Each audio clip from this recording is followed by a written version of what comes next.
for you to hear is, the behind the scenes, the hard work, the breakdowns, the times that I almost quit, the failures. That is way more valuable. So I could speak to you all day long about my behind the scenes. I could, really tell you about how I worked so hard, doing everything I knew to do, and was unable to recruit a consultant for 6 months. For most people, that would completely unravel them. That would send them into the pits of despair, and they would naturally decide this isn't a fit. I could tell you about all the people that I poured into that quit. I could tell you about the goals that I ran for and missed, like Lexus. I could tell you about the times as a leader where I failed my leaders, missteps in leadership that I've taken. All of these things have happened and more. And frankly, they will continue to happen because, well, I am human.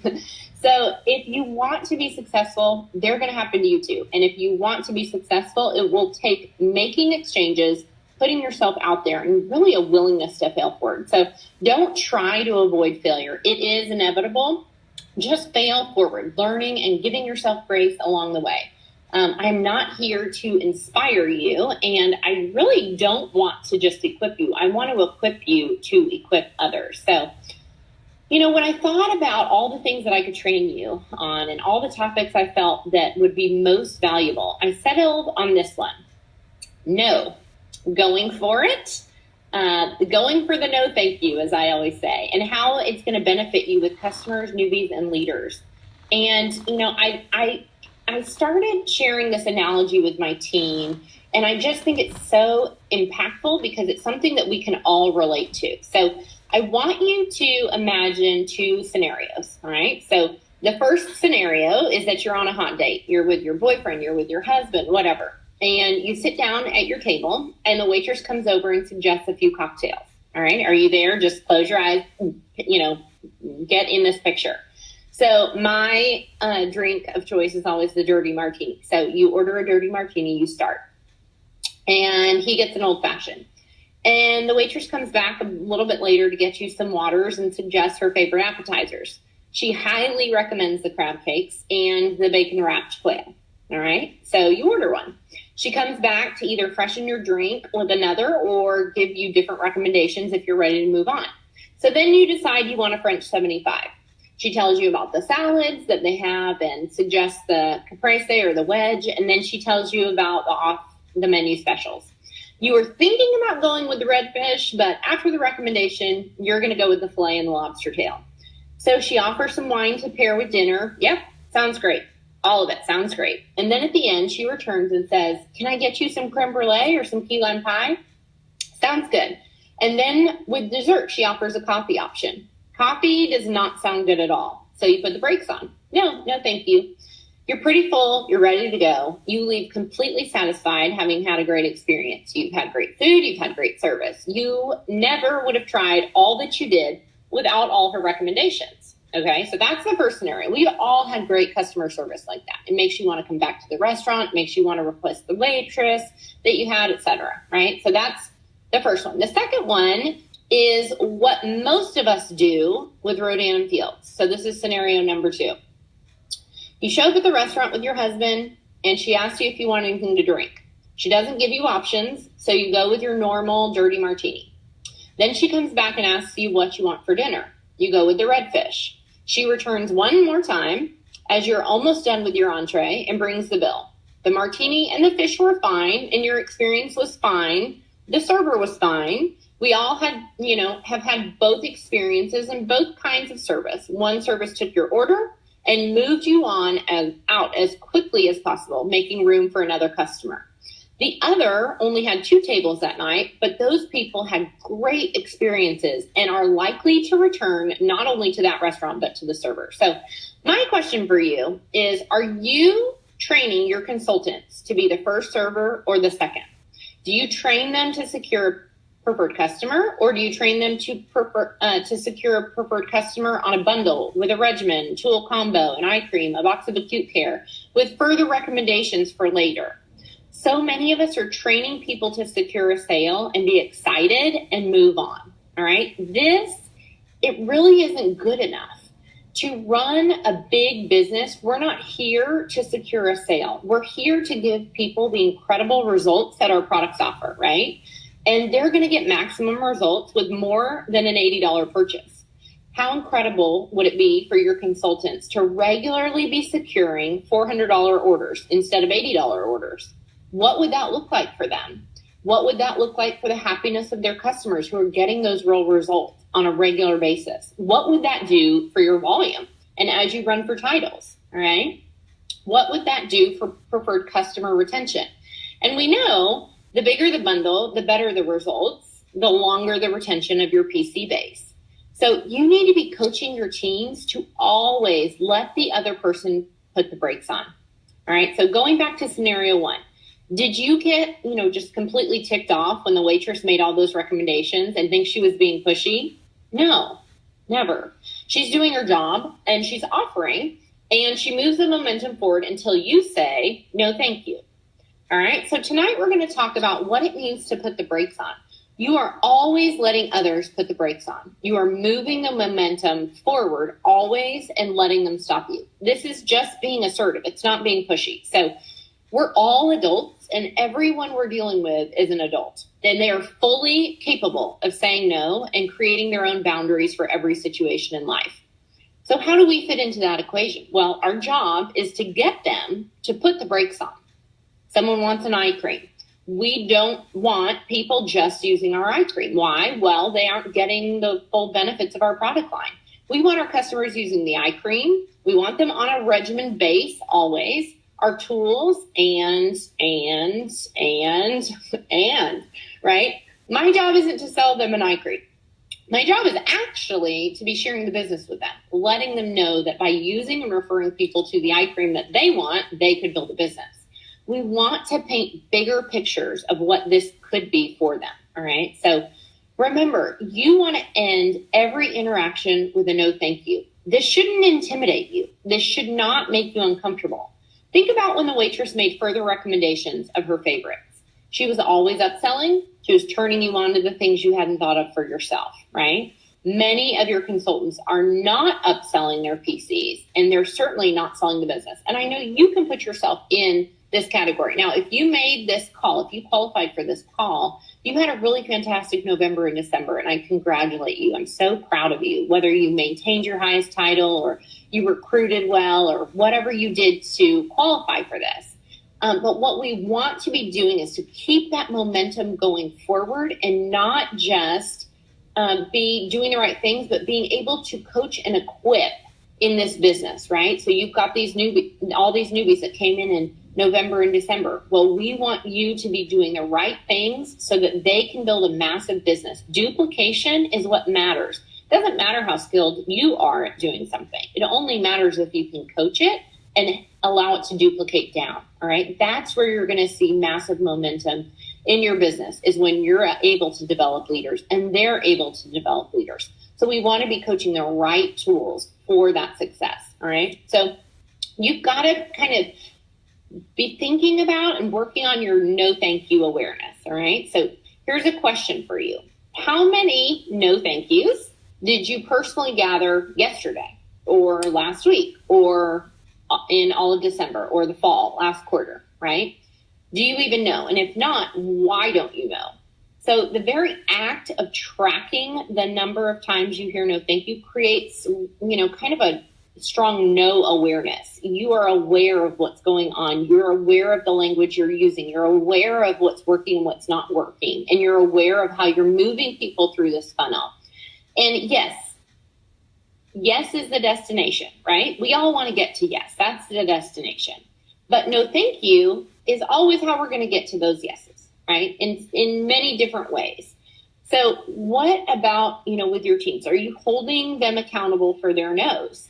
And I never use the term reach out with my team. When I'm asking them about their progress or holding them accountable, I really ask them how many conversations they had or how many no's they received. That's how I measure their progress. I don't care about a reach out. Reach out is a very vague and ambiguous term that people hide behind. Oh, I'm working so hard. I had 20 reach outs this week. Okay, does that mean you hid behind email? Is that Facebook? Did you call people, but you didn't actually talk about anything to anyone? I don't want to know about reach out. That term means nothing to me. I want to know how many conversations you had about the business, how many no's you received, how many three-way calls you scheduled, if you got a no thank you. You know, we all know that no thank you really is just a timing issue.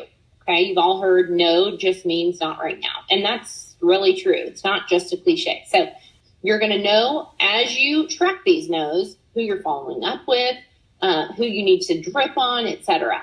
So you know the statistic, 90% of the people that have joined me, my team knows this statistic, I should say, have told me no multiple times before joining, right? Because timing is everything. We need to be training our teams that. When I have a newbie come on, I have them create a 12-column spreadsheet, all right? So column 1 is for the prospect's name. Column 2 is notes on the conversation. Column 3 is the date of the three-way call. They can either close on the three-way or there are 9, you heard me, 9 more columns for follow-up notes, all right? So statistically, someone is going to close on the 5th to 12th contact. So are you having the mindset and are you coaching your teams from day one to be patient with the process? If you don't, you're going to have an attrition problem as people get discouraged because they went for the no, like you told them, right? And then they got discouraged because they didn't know that no is just a timing issue and to stay the course. So on average, people are going to say no 4 times before they say yes. You guys, how many people are you coaching for that statistic? And do you really believe that? And are you modeling that? All right. 80% of closings happen between the 5th to 12th contact. That's why dripping and following up is not recommended. It is completely essential. So what would that retention rate look like on your team if they understood that? That, you know, this really is a process. If they know that they're going to be getting a ton of no's, and you have that set up for them as the expectation right when they join, they're not going to crumble, right? Remember I told you that I didn't sign a consultant for the first 6 months of my business? Well, I just had the mindset that this was going to be a process and that this was not going to be easy and that people were going to tell me no left and right and that it was always about a timing issue, right? It's always just not right now. All right, so we need to be training them that they need to be going for the no thank you. So I want you to be training your team also to really have an equal emotional reaction to a yes and a no thank you. All right. So most of us, because life has conditioned us this way, see the yes as the positive and the no as the negative, right? Well, that's a really big mistake. And there's no denying that there will always be some part of us that's going to be happier when we hear yes, of course, because we're human. The top leaders in Rodan Fields have really learned to avoid that emotional yes-no roller coaster because they've learned to, really be somewhat dispassionate about the outcome of their activity. So they're focused on activity and not results. They're not worried about getting the no's. They know the yeses are coming and they're going for them. And I think that takes, really a lot of quote unquote stick-to-itiveness and perseverance that we're not conditioning our consultants to come in and really, muster up that grit. So no matter the result, they're going to do the required activity anyway. They aren't going to let no slow their conversations. They're not going to let no slow their three-way calls. They're going to treat this like a numbers business, and they're not going to get emotional about it because that's going to slow their business down.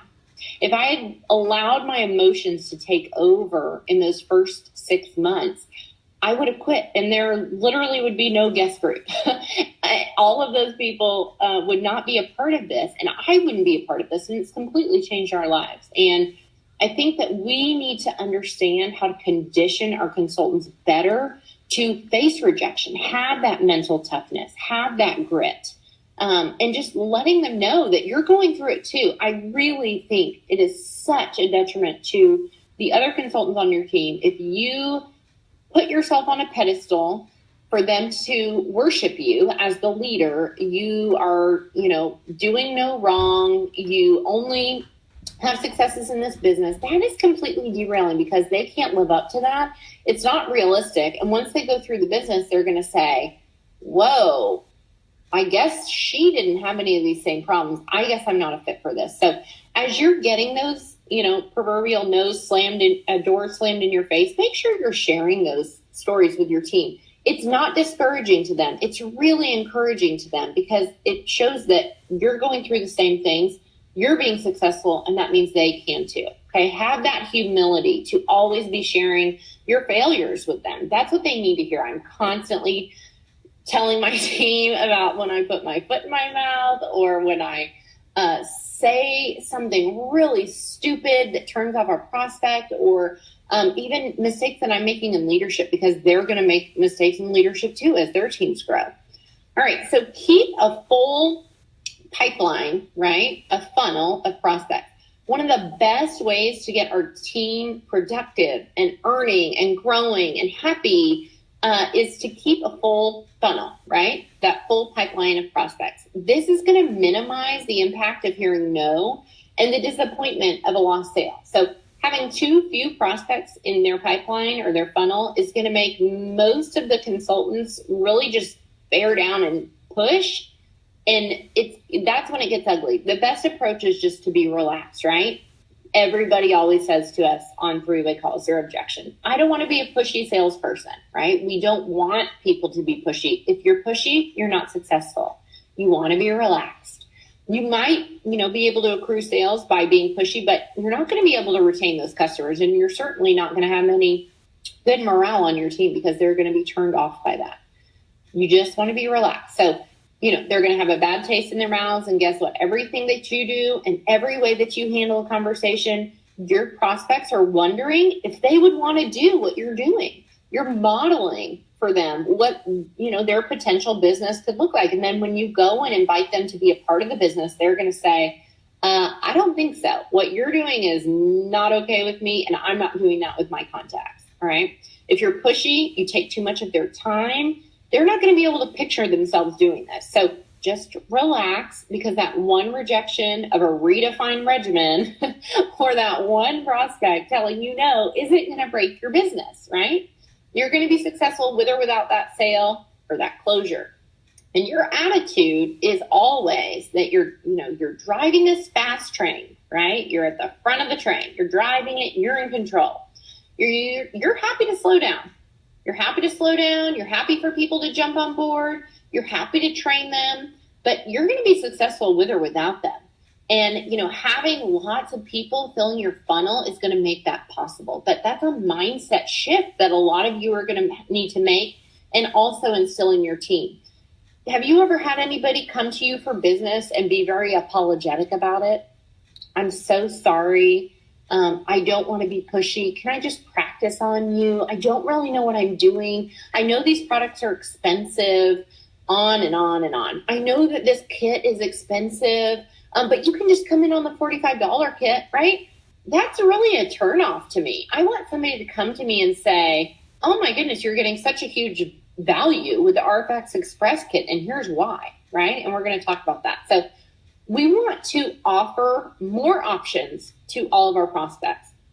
Another thing we want to be training our teams, offering more options. All those newbies that you just brought in November and December to earn this call, or the team that you already have, you need to tell them, offer more options. So, if you're doing the math, right, and you offer only one option from which to choose, the only answer that you can get is a what? A yes or a no. So offer more options. Can I call you at 2? Yes or no? A better way to approach is, something like, I have the following available in the next few days. I'm really busy, but I could work you in at 2, 3, or 7, right? Always have options. Do you want the big business kit or the RFX Express? Let me tell you why the RFX Express is really going to be the best fit for you, right? Always offering more options. You're going to want to end every sale with a no thank you. Most consultants, when they get a yes from a customer, they stop selling and they rush to write up the order before the prospect changes their mind. Can you guys relate to that? That's how I did it in the very beginning. I was so excited to, cross that PC line that I just stopped. Oh my gosh, I got a new PC. I'm so excited. Okay, good. I'm going to get your order in, and then I'm going to, let me know when you receive it, and make sure you take a before and after picture. It's like you're on speed or something. All right. So again, you got to relax and stop, rushing to get off the phone with them or get out of the door from Panera Bread so you can write up your sale. It's ridiculous. We want to train you to be relaxed but assertive, right? It's always more effective to end the sale on a no thank you, no matter what sale it is. So, it's going to guarantee you that you don't leave money on the table. And that's why when someone says that they want a regimen, I always recommend Acute Care and the tool and some other product that gives them, really a chance to say yes and no. So I don't stop the sale until I hear no thank you. That was a skill that I learned. That was not inherent to me. And, I want you to understand, unless our teams have sales backgrounds, which 95% of my team does not, they're just going to settle. They need to be taught. They need to understand that, they can't end on a yes, right? We need to train them never end on a yes. I love the eye cream. I want you to try that also. Yes. And I'm going to also recommend a box of Acute Care and our roller. Yes. Do you have a sunless tanner and a microdermabrasion paste that you're addicted to? Keep going, right? Never end on a yes. What do most of us do? I want you to try the Redefine regimen. Yes. Okay, great. I'm going to put this order in and then take a before and after picture. That's what most of us do. And that's natural, right? Because you've never had training in how to do this better than that. So that's my job, is to help you to keep going. Never end on a yes, just like the waitress. Did you find her especially pushy or obnoxious when she said, would you like another cocktail? Or can I recommend some wine? Or would you like dessert? No. You aren't rolling your eyes at your husband saying, oh my gosh, this lady, can you even believe her nerve offering coffee? No, that's insane. But for some reason in our heads, we think that that's how people are going to respond to us. And we're going to cross the line and we're going to turn them off, right? It's insane. So keep going. Never end on a yes. Go for the no thank you. Always let them put the brakes on. That waitress was really glad at the end of the night when she had 2 really happy tables with big bills and full bellies and happy hearts, right? Great experiences had by everybody. The other waitress, not so much. She ended with a couple of yeses and has no idea what better service and bigger business she could have ended with if she had let me put the brakes on, all right? Okay, so when people say no, I want you to start learning to ask why. The most common reaction that top people have, are your RFX leaders that you are learning from. When they hear no, they don't get derailed. They get inquisitive, all right? Because RFXers understand that behind every no is all that information they need to get to the yes they're looking for, right? So a year ago, a friend of mine really wanted to join. I had taken her through the 3-way call process. I had her all ready to go. I was excited. She was excited. And then, of course, we've all had this happen. She goes cold, right? I followed up with her, and I just asked her if there was anything I could have done differently. What happened? Why did that go poorly all of a sudden? She just told me she got scared and she freaked out. And so I continued to drip on her. I wasn't pushy. I was relaxed and I was assertive. And now she's joining me in business. So what is going for the no thank you actually look like? Because it's really a shift in thinking. It's a mindset shift. It takes that mental toughness, knowing that at the end of this process, you're going to be grateful, even though it's hard going through it, right? The worst thing that you ever really want to hear in this business is, oh yeah, I'll think about it, or anything indecisive, right? You want an answer. So when I want an answer, I say something like, hey, Susie Q, I'm circling back with you about our Rodan and Fields conversation. If you're having trouble telling me no, that's fine. That's totally fine. The timing might not be right for you right now, and I totally understand that. So let me know where you stand so I can move on with this part of my business. And I've also heard, that's okay, this business isn't for everyone. I don't say that, and I don't want you to say that, and here's why. It makes sense, but here's why. If you say, that's okay, just let me know where you stand, this business isn't for everyone, instead of what I said, which was, that's fine, the timing might not be right for you, this business isn't for everyone, allows people to shut the door too easily, right? And gives them an out, which is going to eliminate further follow-up opportunities. So if you plant that seed in their head, that seed will always be planted. So I always say it's just a complete phrase shift. That's all it is, just tweaking the language. The timing might not be right for you now.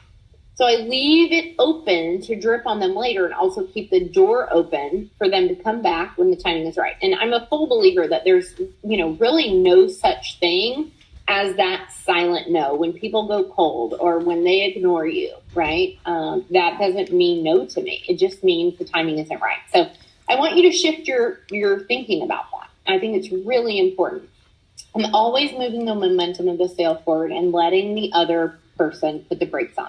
Always. I never end until I've given the best options for that situation. All right. So when you're enrolling a new consultant, you're always setting them up for success by enrolling them on the RFX Express kits, enrolling them in CRP and Pulse immediately. Remember, this doesn't stop with just a customer. This is when you're enrolling newbies. You're always moving them forward through the process with the best case scenario for them and letting them put the brakes on. These people are grown women and men, and they put boundaries around their lives and situations, and they put the brakes on every single day of their life, whether it's with their children or with their spouses or with their careers or with their friendships. And for some reason, we don't want to push them to a no. Well, I'm encouraging you, push them to a no thank you. Not in an obnoxious way, obviously. If you're a normal human being, you're probably going to have something that goes off in your head and says, okay, I think I'm coming on too strong. I need to relax, right? And if you're not, then you need some more self-awareness that hopefully somebody can help you out with. Maybe role play with your sponsor and she can help you. Okay, so when you're training newbies, you give them the system and you let them put the brakes on, right? So let them tell you, no, I'm not doing that. You set the standards high. One of my biggest mistakes in the beginning of this business was giving out the impression to my new consultants that, they can really do whatever they want. That's fine. They can do what they want, but that's setting them up for failure. So, they would come in and I'd kind of say something like, you just take this at your speed. The beauty of this is that it's so flexible and you can do whatever you want, whenever you want, and it's totally flexible. That sets them up for failure. Yes, they are in control. Yes, they are their known CEO. But if they actually want to have success in this business, you need to give them the tools, right? This isn't easy. This is very simple, but this is tough, right? All of us understand that. If you're on this call and you've qualified for this, then you understand how mentally tough you have to be to survive. And my version of success is always with joy and peace. So if you have that joy and peace, then that means you have some mental toughness to get there. All right. So tell them what it really takes. Tell your new consultants, keep those standards high and let them put the brakes on. Let them say, no, I'm not doing three-way calls. I'm not doing those three-way calls. That sounds like very uncomfortable for me. Fine. Then they're uncoachable, right? They're digging their own grave and that's their problem. But your problem is when you start not giving them high standards and letting them crash and burn. All right. So until they tell you no, you just keep taking them through the process. And I hope you're hearing this thread, right? They put the boundaries in place for their lives every day. They will tell you no, thank you. They will tell you no, whether it's a customer or when you're enrolling or whether you're training or whether you're coaching an experienced consultant. They will tell you no, thank you. Your job until then is to continue taking them through the cycle of success, the system that we know is proven and that works. All right. Set them up for success by doing this, having this mindset. All right. So as leaders, you need to be paying attention to windows of opportunity for your team. Many times it takes telling your leader, it's time to run hard for a title or a program that they might not believe they're ready for. Tell them anyway. Push them anyway. They will thank you later. People need you to believe in them when they don't have that belief in themselves. So push them and let them put the brakes on. They will. If you say, okay, I think you're ready to run for Spark program month 3. I believe you can do this. I believe you can get that $600. I believe you're ready to run for level 5. I know you can do this. I know you're only a level 3 and it took you a year and a half to get there, but this is the month that you're running for level 5 and I believe you can do it. Here's what we're going to do. I know you don't feel like you're ready for Lexus. I believe you're ready to run for Lexus. Here's what we're doing. All right. Instilling that belief in other people is so powerful, empowering them to push when it's out of their comfort zone. Again, what are they going to tell you if they aren't willing to do it? No, thank you. Keep taking them through the cycle. Keep taking them, pushing them in a healthy way until they say, no, thank you. That is your job as a leader in all these different scenarios, from customers to developing leaders, and they will thank you later. I can't tell you how many times I've had consultants come back and say, hey, remember when you wrote me that letter 6 months ago and said you thought I was ready to run for RFX? Well, I did not believe it. I was a wobbly level, whatever I was. And if you hadn't have told me that, I really don't think that I ever would have done it. And I might have missed that window of opportunity. And who knows what my organization would look like now. So have a pulse on your business. Empower those leaders. Let them put the brakes on. Let them tell you no. Thank you. No, thank you. All right. In closing, you might not have closed out last year like you wanted to. Maybe you're not one of these people that qualified for this call by adding 2 or 4 new consultants. Maybe you maintained your highest title, right? Maybe that wasn't good enough for you. Maybe you had big goals, even bigger than qualifying for this master's class, and you missed it. You missed it, right? And you might be growing slower than you expected or you wanted. So I'm going to leave you with a little anecdote that I always share with my team, and it's from my Sonoma trip, which some of you have already earned, and many of you will. All right. So you might recognize some of these names. I'm sure you will. Heather Quizzle. She is an awesome RFX leader out of Boise. Give a heart or a thumbs up if you know and love Heather like I do. So she had upgraded to a suite in Sonoma. All right. So Allison Groder and Jennifer McIntyre and Dina Stoddard and Rebecca Oberly and Meredith Kresge and I are all hanging out and we're drinking champagne. And we're sitting in the room's jacuzzi that definitely was not large enough to hold us all. And we're all under Nicole and Josh Cormany, but we really didn't know each other well. So we were just, I'm like 3 or 4 levels under the Cormanys, and they're at varying levels under in different labs. So we really didn't know each other well. And we were just sharing our stories of how we got there and all that stuff. And Rebecca Oberly, who is my quote unquote grandmother in my upline, she shared with us that she was the turtle of the jacuzzi group, right? So she had taken the longest out of all of us to hit level 5. And as I really sat there and listened to her talk, I thought, well, here we all sit wearing the same robes, drinking the same champagne, enjoying the same company, receiving the same corporate training, probably all making a similar paycheck. And it took Rebecca the longest. So what? Her champagne tastes just as good as the rest of ours, right? And there and then I started thinking about how I always wanted to push my team in a healthy way, but to encourage those who were going slower than they wanted or who had missed their goals, because you will hit your goals. You will get there. Whether right now you're running for Spark or you're running for level 5 or you're running for RFX. You will get there. And you have to believe that. The only time that you fail in this business is when you quit. And when you get to the top with those who got there faster than you, I want you to just remember, just like I realized in that jacuzzi, that the champagne in the room all tastes the same. All right. I hope you guys have such a great week. I know that this interaction is abysmal because you can't even see my face, but I'm smiling back at a black screen.